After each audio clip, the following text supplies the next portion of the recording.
अस्सलामुअलैकुम, मेरा नाम है चाहसेब हाशमी और यह है पूजो 2022 मॉडल।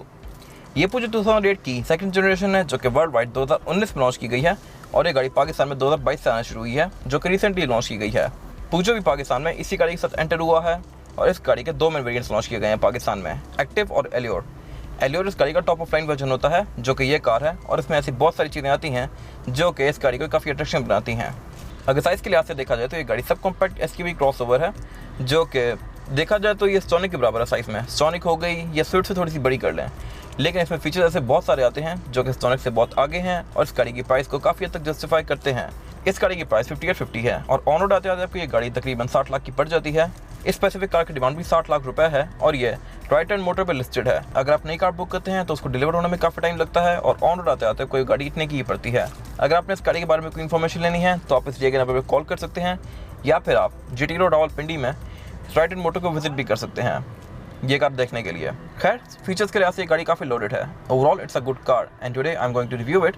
अगर आपको मेरे रिव्यूज़ पसंद आते हैं तो मेरे चैनल सब्सक्राइब कर लीजिए और अगर आपके पास इस गाड़ी से रिलेटेड कोई भी राय हो तो उसको वीडियो के एंड में कमेंट सेक्शन में शेयर जरूर कीजिएगा। ये रहा review, let's get started. Let's start with the exterior of this car. ये पूजो 2022 मॉडल का फ्रंट लुक है। लोग मोस्टली 2008 को कंफ्यूज करते हैं मॉडल के साथ, लेकिन ये मॉडल ईयर नहीं है, ये बेसिकली नाम है 2008 और ये इस गाड़ी का 2022 मॉडल है और इसमें दो वर्जन आते हैं, एक्टिव और एलियोर। ये इस गाड़ी का एलोर वर्जन है और इसमें हेडलाइट्स ये वाली आती हैं जो कि निंजा स्टाइल में है। अगर इस गाड़ी के ओवरऑल लुक को डिफाइन किया जाए एक वर्ड में तो बेसिकली मेरे ख्याल से आप इसको निंजा बोलेंगे। इसका फ्रंट लुक काफ़ी अग्रेसिव है। इसकी हेडलाइट के अंदर ये 3 क्लॉ वाला डिज़ाइन दिया गया है जो कि DRL का है। ये इसकी DRL है जो कि लाइट और डिम होती हैं गाड़ी की लाइट्स ऑन ऑफ करने के साथ साथ, और उसके अलावा इसमें एक बाइजोनल प्रोजेक्शन लैम्प दिया गया है हेडलाइट के लिए। इसी में लो और हाई दोनों के लिए पॉइंट आता है और ये ऑटो लेवलिंग वाले हैं। आप इस गाड़ी को स्टार्ट करते हैं तो ये कार ऑटोमेटिकली लाइट्स को लेवल करती है इस तरह से। बाकी इसमें नीचे एक और ये DRL दी गई है काफ़ी बड़ी। बाकी इसमें साथ ही एक एयर वेंट दिया गया है जो कि हाफ फेक है हाफ क्लोज ही है।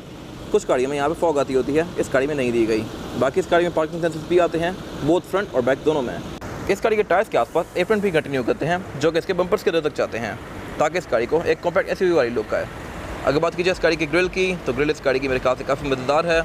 ये गैलेक्सी ग्रिल टाइप की लुक देती है आपको। इसके बीच में क्रोम काफ़ी ज़्यादा यूज़ किया गया है, लेकिन जो इसके साइन के आसपास वाले बीट्स हैं इन पर क्रोम नहीं दिया गया। I don't know why. बीच में ये पूजो का साइन दिया गया है और उसके अलावा इस गाड़ी में फ्रंट पे कोई रडार वगैरह नहीं आता, जस्ट ये कैमरा आता है जो कि इसके लेन डिपार्चर से इसको असिस्ट करता है। बाकी इसका बोनट काफ़ी मैसिव है। इसमें बहुत लाइट सी डिसेंट सी कैरेक्टर लाइन्स दी गई हैं और इस गाड़ी का ओवरऑल फ्रंट लुक काफ़ी ब्लैक्ड आउट है। अगर बात की जाए इस गाड़ी की साइड प्रोफाइल की तो साइड प्रोफाइल भी इस गाड़ी की फ्रंट की तरह ही काफ़ी अग्रेसिव है। इसमें काफ़ी स्ट्रॉन्ग कैरेक्टर लाइन्स दी गई हैं। इसके रिम भी मेरे ख्याल में काफ़ी मज़ेदार हैं देखने में और इसके फ्रंट और बैक दोनों डोर्स में ये थोड़े डिफरेंट से पैटर्न्स दिए गए हैं ट्रायंगल शेप के, तो ये भी मेरे ख्याल से इस गाड़ी के लुक में एक अच्छा टच ऐड कर रहे हैं। इसके फ्रंट पे और रेयर डोर में ये ट्रायंगल सा पैटर्न दिया गया है जो कि वैसे किसी कार में देखने को नहीं मिलता, तो इसका डिज़ाइन काफ़ी फ्यूचरिस्टिक सा है। और इसके अलावा इसमें कोई क्रोम भी नहीं आता ख़ास यहाँ पे। इसके विंडोज़ के आसपास सारी फ्रिल्स जितनी हैं ये ब्लैक आउट हैं। इसके डोर्स में पार्शियली क्रोम आता है। इसके जो डोर्स में एप्रन्स दिए गए हैं उनके ऊपर ये क्रोम की फ्रिल्स भी आती हैं एलो वर्जन में। और इसके अलावा इसके अगर बात की जाए साइड मिरर की तो ये साइड मिरर भी काफ़ी फीचर अच्छे हैं इस तरह से कि रिट्रैक्टेबल भी हैं, एडजस्टेबल भी, इनमें इंडिकेटर भी आते हैं और प्लस में ऑटो का फीचर भी है, यानी कि ये गाड़ी लॉक अनलॉक करने के साथ साथ ऑटोमेटिकली फोल्ड और अनफोल्ड भी होते हैं। प्लस इनमें ब्लाइंड स्पॉट मॉनिटर भी आता है जो कि आगे मेरे ख्याल से एक अच्छा फीचर है। इस गाड़ी में सॉफ्ट अनलॉक वाला फीचर भी आता है और इसमें फिजिकल की जो है इसका होल काफ़ी प्रोमिनेंट दिया हुआ है। बाकी ये पार्शली क्रोम में है। बाकी इस गाड़ी का ओवरऑल रेयर लुक, ये गाड़ी हाइट में कोई बहुत ऊंची नहीं है लेकिन इसकी लुक्स वगैरह काफ़ी अग्रेसिव आती हैं। इसके बाद अगर बात की जाए इस गाड़ी के रेयर लुक की तो रेयर लुक भी इसका फ्रंट की तरह ही काफ़ी अग्रेसिव है। इसके बैक पे भी ये 3 क्लॉ टाइप का डिज़ाइन दिया गया है टेल लाइट्स के लिए और इसकी जलते हुए लुक काफ़ी अच्छी आती है। ये इसकी लाइट्स LED में हैं, लावा LED टाइप की, और यही इसकी ब्रेक के लिए भी ऑन होती हैं और इसमें इंडिकेटर और रिवर्स भी LED वाले दिए गए हैं। इसकी टेल लाइट्स की लुक मेरे ख्याल से इस कैटेगरी में अब तक की सबसे खूबसूरत हैं। बाकी बैक पे ये पूजो की बैजिंग दी गई है। इसके बैक पे ये वाइपर आता है, हाई माउंटेड ब्रेक लैंप आता है स्पॉइलर के अंदर और इसकी रूफ़ की लुक भी काफ़ी अग्रेसिव आती है क्योंकि इसमें पैनोरामिक रूफ़ आती है और इसकी रूफ़ में ये साइड पे कैरेक्टर लाइन्स भी दी गई हैं काफ़ी स्ट्रॉन्ग सी जो कि इसकी लुक में एक अच्छा टच ऐड कर रही हैं। बाकी खैर ये इस गाड़ी का ओवरऑल रेयर लुक। अगर बात की जाए इसके बम्पर की तो ये बॉडी से थोड़ा पीछे निकला हुआ है। यहाँ पे एक ये स्टेपलेट टाइप की लुक दे रही है इसको, लेकिन ये स्टेपलेट नहीं है, बेसिकली ये प्लास्टिक की है। असल जो स्टेपलेट्स होती हैं वो स्टेनलेस स्टील की होती हैं। बाकी इसके बम्पर में रेयर फॉग दी गई है, पार्किंग सेंसर आते हैं और इस गाड़ी में एग्जॉस्ट चिप भी 2 आती हैं बैक पर जो कि देखने में थोड़ी ओल्ड फैशन सी हैं क्योंकि ये काफ़ी मोटी सी हैं। अगर ये स्लीक सी पतली सी होती तो इसकी लुक अच्छी आती। बेशक गोल ही होती हैं लेकिन थोड़ी स्लीक होती। तो खैर इनकी लुक थोड़ी ओल्ड सी आ रही है, मेरे ख्याल से गाड़ी के करेक्टर के साथ सूट नहीं करनी इतना, लेकिन खैर यार किसी की अपनी चॉइस है। बाकी बैक पे इसकी 2008 की बैचिंग दी गई है और इसकी ट्रंक को लॉक करने के लिए एक नीचे यहाँ पे लैच आता है और इस गाड़ी की ट्रंक आप हाथ से ही ओपन करेंगे, ये इलेक्ट्रॉनिक नहीं है। अगर बात की जाए इस गाड़ी की ट्रंक कैपेसिटी की तो मेरे ख्याल से ये भी ठीक है, काफ़ी स्पेशियस है, 4 बंदों के लगेज के लिए ये काफ़ी सफिशिएंट है। और इसमें एक ट्रंक सेपरेटर दिया गया है जो कि ट्रंक के साथ ओपन नहीं होता, आप इसको हाथ से ऊपर नीचे कर सकते हैं और ये डिटैचेबल है, आप इसको निकाल भी सकते हैं। बाकी इसके नीचे दी गई लिड को उठा के आप इस गाड़ी का स्पेयर टायर और टूल किट कर सकते हैं। स्पेयर टायर इस गाड़ी में स्टेपनी आती है, फुल साइज़ का नहीं है। साथ इसके 2 ये स्टोरेज पॉकेट्स दी गई हैं और इसकी ट्रंक में एक की लाइट भी आती है जो कि ऑटोमेटिकली ऑन ऑफ होती है। और इस गाड़ी में एक हेडर साइन भी आता है जो कि मेरे ख्याल से एक अच्छा टच है। बैक पे इसके एक बैकअप कैमरा भी आता है जो कि आपको रिवर्स करने में काफ़ी हेल्प करता है। इसके बाद अगर बात कीजिए इस गाड़ी के इंटीरियर की तो डिज़ाइन के लिहाज से तो ये गाड़ी बहुत फ्यूचरिस्टिक लगती है। इसके डैशबोर्ड की फ्रिल्स, इसके डैशबोर्ड की लुक, इसके बटन्स वगैरह ये काफ़ी हद तक लैम्बोर्गिनी से मिलते जुलते हैं। इसके इंटीरियर में कार्बन फाइबर जैसा मटेरियल यूज़ किया गया है, लेकिन यह है सॉफ्ट टच मटेरियल यानी लेदर के फिनिश में है। खैर अगर बात कीजिए इस गाड़ी के स्टीयरिंग व्हील की तो स्टीयरिंग व्हील इस गाड़ी का ऑक्टागन शेप में है, यानी कि इसका ऊपर वाला एरिया भी फ्लैट है। नीचे के एरिया सब पाकिस्तानी कार्स में यूजुअली फ्लैट आ रहे होते हैं, लेकिन ये इस गाड़ी का स्टीयरिंग ऊपर से भी फ्लैट है। बाकी सारा स्टीयरिंग व्हील इसका लेदर की फिनिश में है, इसके अंदर ये स्टिचिंग दी गई है और ये स्टीयरिंग व्हील 2 स्पोक है, यानी कि इसका ये वाला एरिया ओपन है। अगर बात कीजिए लेफ्ट स्पोक की तो इस पर जो कंट्रोल्स दिए गए हैं ये इस गाड़ी के मल्टीमीडिया सिस्टम के हैं और राइट स्पोक के जो कंट्रोल्स दिए गए हैं ये इस गाड़ी के अगेन मल्टीमीडिया के हैं, यहाँ से आप लिस्ट और सो सेलेक्ट कर सकते हैं। लेफ्ट स्पोक पे एक स्क्रॉलर व्हील दिया गया है जहाँ से आप इस गाड़ी के डिफरेंट मेन्यूज़ के बीच में स्विच कर सकते हैं लाइक दिस। और इस गाड़ी का मीटर भी काफ़ी मज़ेदार है जिसके बारे में आगे बात करूँगा अभी। यहाँ से भी आप इसके अगेन डिफरेंट मेन्यूज़ के बीच में स्विच कर सकते हैं। और अगर बात कीजिए इस गाड़ी के मीटर की तो मीटर इस गाड़ी का मैक्लारेन जैसा है। मैक्लारेन में इस तरह के मीटर आते होते हैं, यानी कि डैशबोर्ड से ऊपर निकल के अलग से दिए हुए। ये क्योंकि इस गाड़ी का एलोड वर्जन है तो इसके अंदर मीटर जो है ये 3D वाला आता है। पर्सनल 1 है तो ये आगे लिखा हुआ है, ड्राइविंग, मिनिमम, डाइज ये पीछे आ रहे हैं और जो आप मेन्यू सेलेक्ट करते हैं वो काफ़ी आगे करके है। तो बेसिकली मीटर 3D है। बाकी इसमें इसकी ये फ्यूल गेज, टेम्परेचर गेज, स्पीडोमीटर्स इस तरह की सारी चीज़ें इसकी डिजिटल आती हैं। ये पूरी स्क्रीन है और इसकी जो हाउसिंग है ये भी थोड़ी डिफरेंट है as compare to conventional cars. इसमें ये एरियाज दिए गए हैं ग्रैब हैंडल्स टाइप के जहाँ पे आप पकड़ सकते हैं इसको। आई डोंट नो इसका क्या पर्पज़ है। इसके इंडिकेटर वगैरह भी आपको इसी पैनल के अंदर शो होते हैं। इसके डैशबोर्ड की जो मोस्टली फील है ये मेरे ख्याल से अच्छी है। इसका ये सारा डैशबोर्ड ही सॉफ्ट टच मटेरियल की फिनिश में है। यहाँ पे इसका ये कार्बन फाइबर टाइप का मटेरियल दिया गया है जो कि अगेन सॉफ्ट टच मटेरियल है। ये कार्बन फाइबर नहीं है, ये बेसिकली फेक लेदर ही है जिसको कार्बन फाइबर का टेक्सचर दिया गया है। बाकी डैशबोर्ड के सेंटर में इसके मल्टीमीडिया पैनल दिया गया है जो कि फ्लोटिंग शेप में है, यानी कि डैशबोर्ड से ऊपर निकला हुआ है अलग से। यहाँ पे इसका क्लाइमेट कंट्रोल शो होता है, आप यहाँ से एडजस्ट कर सकते हैं इसको। क्लाइमेट कंट्रोल इस गाड़ी में सिंगल जोन ही आता है और उसके अलावा इसमें आपको यहाँ पे डिफरेंट मेन्यूज़ वगैरह शो होते हैं। इसमें नेविगेशन भी आता है, आप इसके साथ अपना फ़ोन भी कनेक्ट कर सकते हैं। इसमें फ़ोन कनेक्ट वायर से होता है। मल्टीमीडिया सिस्टम से नीचे इसके एयरमेट्स दिए गए हैं जो कि अगेन ऑक्टागन शेप में हैं और उसके नीचे ये फिजिकल बटन दिए गए हैं कुछ, जैसे कि विंडशील्ड डिफॉगर वगैरह के, गाड़ी लॉक अनलॉक करने के, हेडलाइट बटन। और इन बटन्स का डिज़ाइन जो है ये लैम्बोर्गिनी से काफ़ी इंस्पायर्ड है। लैम्बोर्गिनी में इस तरह के बटन्स आते होते हैं। आप क्लाइमेट कंट्रोल को यहाँ से एडजस्ट कर सकते हैं इसके, और बाकी यहाँ पे डिफरेंट बटन्स दिए गए हैं जो कि हर कार में आते होते हैं। साथ एक ये फिजिकल बटन दिया गया है इसके वॉल्यूम एडजस्ट करने के लिए, जो कि मेरे ख्याल से एक अच्छी चीज़ है। फिजिकल बटन से नीचे इसके ये 2 चार्जिंग आउटलेट दिए गए हैं। लेफ्ट वाला बेसिकली चार्जिंग आउटलेट है और राइट पर जो ये USB इनपुट दिया गया है, यहाँ से आप अपना फ़ोन कनेक्ट कर सकते हैं इस गाड़ी के साथ। उसके नीचे ये 2 ड्रॉर्स दी गई हैं जो कि सिंपल ड्रॉर्स ही हैं, इनमें से कोई वायरलेस चार्जर नहीं है। एक ये 12 वोल्ट का पावर आउटलेट दिया गया है यहाँ पर और उससे पीछे यहाँ पे इस गाड़ी का गियर लेवल दिया गया है। गियर सिलेक्शन भी इस गाड़ी में PRND और मैनुअल की है। इस गाड़ी को भी आप मैनुअली चला सकते हैं, यानी कि ट्रांसमिशन इस गाड़ी में ट्रिप्ट्रॉनिक आती है। और पार्किंग के साथ इसकी बेसिकली पार्किंग ब्रेक दी हुई है, पार्किंग ब्रेक का साइन। और ये इस गाड़ी की पार्किंग ब्रेक जो कि इलेक्ट्रॉनिक है और ये मेरे ख्याल से एक अच्छी चीज़ है। सोनिक हो गई, स्पोर्टेज अल्फा हो गई, इन गाड़ियों में पार्किंग ब्रेक मोस्टली सिंपल आ रही होती है, इसमें इलेक्ट्रॉनिक दी गई है। और उसके पीछे इसके ड्राइव मोड्स दिए गए हैं। ड्राइव मोड इस गाड़ी में टोटल 3 आते हैं, नॉर्मल, इको और स्पोर्ट। उससे पीछे इस गाड़ी का सेंटर कंसोल दिया गया है जो कि ओपनिंग के लिहाज से तो काफ़ी नैरो है, ये बहुत छोटा सा है लेकिन ये डीप बहुत है। इसके अंदर अच्छी खासी स्टोरेज दी गई है, यहाँ पर आप अच्छा खासा सामान रख सकते हैं अपना। और ये इस गाड़ी की सीट्स जो कि लेदर की फिनिश में है और इस गाड़ी का पूरा ही इंटीरियर ब्लैक कलर का है।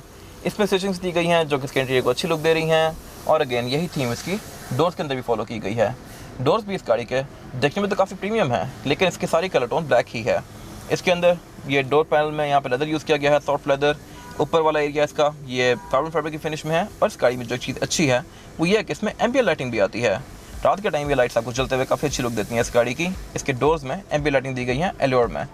ये चीज़ एक्टिव में नहीं आती। और उसके अलावा इसके जो डोर हैंडल है ये क्रोम की फिनिश में है और इसका जो ग्रैब हैंडल है ये पियानो ब्लैक की फिनिश में है। बाकी इस गाड़ी के स्पीकर्स दिए गए हैं और इस गाड़ी में जो बोनट का रिलीज़ है ये लेफ्ट पे दिया गया है, mostly left hand drive cars की तरह। विंडोज़ के कंट्रोल इस गाड़ी में ड्राइविंग राइट साइड पे दिए गए हैं। इस कार में सारी विंडो सिंगल टैप वाली आती हैं, यानी कि आप इनको सिंगल टैप से फुली रोल डाउन या रोल अप कर सकते हैं लाइक दिस। और उससे आगे इस गाड़ी के साइड मिरर कंट्रोल्स दिए गए हैं। साइड मिरर इस गाड़ी में रिट्रैक्टेबल भी आते हैं और एडजस्टेबल भी। इनको आप गाड़ी के अंदर बैठ के ही फोल्ड एंड फोल्ड कर सकते हैं। और उसके अलावा इनमें ऑटो वाला फीचर भी आता है, यानी कि ये गाड़ी लॉक अनलॉक करने के साथ साथ ओपन और क्लोज होते हैं। इसके आगे यहाँ पे इस गाड़ी के एयरमेट्स दिए गए हैं, जिनका डिज़ाइन अगेन काफ़ी अनयूजुअल सा है। इसके ऊपर जो ये सिल्वर वाला एरिया दिया गया है ये बेसिकली इसका विंडो डिफॉगर है और बाकी इसके एयरमेट्स काफ़ी टिल्टेड हैं ड्राइवर के ऊपर। इससे आगे इस गाड़ी का लेन डिपार्चर असिस्ट दिया गया है और इस गाड़ी का हेडलाइट लेवलर दिया गया है। यूके की दूसरी कार्स की तरह इस गाड़ी में हेडलाइट के कंट्रोल स्टीयरिंग के पीछे लेफ्ट पे आते हैं। विंडशील्ड वॉशर के कंट्रोल इसमें स्टीयरिंग के पीछे राइट साइड पे आते हैं और ये भी रेन सेंसिंग है। स्टीयरिंग के पीछे इस गाड़ी का पुश स्टार्ट दिया गया है। ये गाड़ी फौरन स्टार्ट नहीं होती, इसको थोड़ा दबा के रखना पड़ता है, ये फिर स्टार्ट होती है लाइक दिस। यूजुअली कार्स में आप सिंगल टैप से ही गाड़ी ऑन कर लेते हैं। वैनिटी मिरर इस गाड़ी में ड्राइवर और पैसेंजर दोनों के लिए आते हैं, लाइट दोनों में ही नहीं आती। और इस गाड़ी में जो चीज़ एक्स्ट्रा दी गई है वो ये है सन ग्लास होल्डर। और इस गाड़ी में पैनोरामिक रूफ आती है, जिसकी ओपनिंग देखा जाए सनरूफ जितनी ही है, लेकिन इसको कंपनी कहती पैनोरामिक रूफ है। इसके बाद बात की जाए गाड़ी में रेयर पैसेंजर के लिए सीटिंग कैपेसिटी की, तो रेयर पैसेंजर की सीटिंग कैपेसिटी यहाँ पे कोई बहुत ज़्यादा स्पेशियस नहीं है। बैक पे मेरे पास यहाँ पे लेग रूम ठीक है, ड्राइवर की सीट मैंने मैक्सिमम पीछे की हुई है और अब मेरे पास लेग रूम यहाँ पे पूरा है। लेकिन अगर मैं इसको नॉर्मल सीटिंग पोस्टर पे रखूँ तो यहाँ पे लेग रूम सफिशिएंट होगा। हेडरूम को मेरे पास गाड़ी के अंदर कोई इशू नहीं है, यहाँ पे किसी को भी इशू नहीं होने वाला। और उसके अलावा इस गाड़ी में बैक पे यहाँ पे 2 लोग आसानी से बैठ सकते हैं। तीसरा बंदा आना चाहे तो आ जाएगा, लेकिन ज़रा कंफर्टेबल नहीं होगा। इस गाड़ी में हेडरेस्ट भी 2 ही दिए गए हैं पैसेंजर्स के लिए और इसमें फ्लोर बेड भी फ्लैट नहीं आता। प्लस ये कार क्योंकि बी सेगमेंट में आती है तो उसकी चौड़ाई भी कोई बहुत ज़्यादा खुली नहीं है। ये बैक पे बस 2 लोगों के लिए सफिशिएंट है, 2 से ज़्यादा लोग यहाँ पे फंस जाएंगे। इसके अलावा बैक पे यहाँ पे कुछ खास नहीं आता पैसेंजर्स के लिए। जस्ट यहाँ पे एक ये पॉकेट सी दी गई है जहाँ पे आप कोई फ़ोन वगैरह रख सकते हैं। यहाँ पे कोई चार्जिंग आउटलेट या एयरमेट्स वगैरह नहीं आते। ये कार आप कह सकते हैं कि कॉम्पैक्ट एसयूवी में एंट्री लेवल है बिल्कुल। अगर आप इसको स्पोर्टेज वगैरह से कंपेयर करें तो ये बैक पे फीचर्स में भी कम है उससे, और उसके अलावा इसमें स्पेस भी उससे कम आती है। स्पोर्टेज वगैरह इस गाड़ी से ज़्यादा खुली हैं। खैर ऊपर यहाँ पे कोई कैमरा लाइट वगैरह नहीं दी गई, कोई इसके अलावा कोट होल्डर भी नहीं आते, इसमें चार्जिंग आउटलेट भी नहीं आते। लेकिन इसकी जो रेयर सीट्स हैं ये 60-40 के स्प्लिट के साथ हैं। इनको फोल्ड करके आप इस गाड़ी की ट्रंक कैपेसिटी को और भी ज़्यादा खुला बना सकते हैं। इसमें यहाँ पे कोई सेंटर कंसोल भी नहीं आता, जो कि मेरे ख्याल से होता तो अच्छी बात थी। बाकी यहाँ पे आईसोफिक्स के पोर्ट्स आते हैं, सीट बेल्ट्स आती हैं, एयर बैग यहाँ पे आते हैं रेयर पैसेंजर्स के लिए भी पिलर्स के अंदर। तो ये मेरे ख्याल से एक अच्छी चीज़ है। इसके अलावा यहाँ पे कुछ खास है नहीं बैक पे। इसके बाद अगर बात की जाए इस गाड़ी के इंजन की, तो पूजे 2008 में 1200 सीसी इंजन आता है। ये इंजन 128 हॉर्स पावर प्रोड्यूस करता है with 220 newton metre of torque, जो काफ़ी सफिशिएंट है इस बॉडी साइज़ के लिहाज से। ट्रांसमिशन इस गाड़ी में सिर्फ एक ही ऑफर होती है, ऑटोमेटिक। और उसके अलावा इस गाड़ी में ABS भी आती है, ट्रैक्शन कंट्रोल भी आता है, EPS भी आता है। और उसके अलावा इस गाड़ी के बोनट के अंदर सिलेंडर भी आती है, जो कि मेरे ख्याल से एक अच्छी चीज़ होनी चाहिए। इसके बोनट के अंदर हाइड्रोलिक नहीं आते, जो कि मेरे ख्याल से होते तो अच्छी बात थी, बट इसमें नहीं दिए गए। और इसकी बैटरी कंपैरेटिवली सेडान वगैरह से थोड़ी बड़ी है। इसके बाद अगर बात की जाए इस गाड़ी के टायर साइज़ की, तो टायर साइज़ जो आता है इस गाड़ी में वो है 215, 60 और 17। इस कार में 17 इंच का अलॉय व्हील दिया गया है, जो कि डुअल कॉम्बिनेशन में है, ग्लास ब्लैक और एल्यूमिनियम के। और जो टायर आता है इस गाड़ी में वो GT कम्फर्ट है। ये टायर भी मेरे ख्याल से ठीक है और आपको तकरीबन 30,000 किलोमीटर तक एक अच्छी राइड प्रोवाइड करेगा इस गाड़ी की। टायर का क्योंकि साइज़ गाड़ी में कोई बहुत ज़्यादा बड़ा नहीं है, 215 ही है, तो इसकी लुक बस ठीक आ रही है। ये टायर सेडान में आते होते हैं यूजुअली। और इस गाड़ी में फ्रंट और बैक चारों ही टायरों में डिस्क ब्रेक दी गई है। ये इस गाड़ी की फिजिकल की है। बैक पे इसमें पूजो का लोगो दिया गया है और फ्रंट पे इसमें लॉक, अनलॉक और ट्रंक रिलीज आता है। ट्रंक रिलीज भी इस गाड़ी में इलेक्ट्रॉनिक है, लेकिन ये ट्रंक ऑटोमेटिक नहीं है। और इसके अलावा ये कार भी आपको चंगान वगैरह की तरह ब्रीदिंग इफेक्ट देती है। आपके पास अगर की हो और आप इसके पास हैं तो इसके साइड मिरर अनलॉक होते हैं और ये कार भी आपको ब्रीदिंग इफेक्ट देती है लाइक दिस। अभी इसकी DRL वगैरह फ्लैश कर रही हैं इस तरह से। अगर मैं दूर जाऊँगा तो ये खुद ही लॉक हो जाएगी लाइक दिस। तो ये मेरे ख्याल से एक अच्छी चीज़ है। ये चीज़ स्पोर्टेज में भी आती है। अगर आप इस कार को अनलॉक करते हैं तो ये काफ़ी दफ़ा फ्लैश करती है लाइक दिस। और अगर आप इसको लॉक करें तो इसका इंडिकेटर ऑन रहता है जब तक इसके साइड मिरर फोल्ड नहीं हो जाते।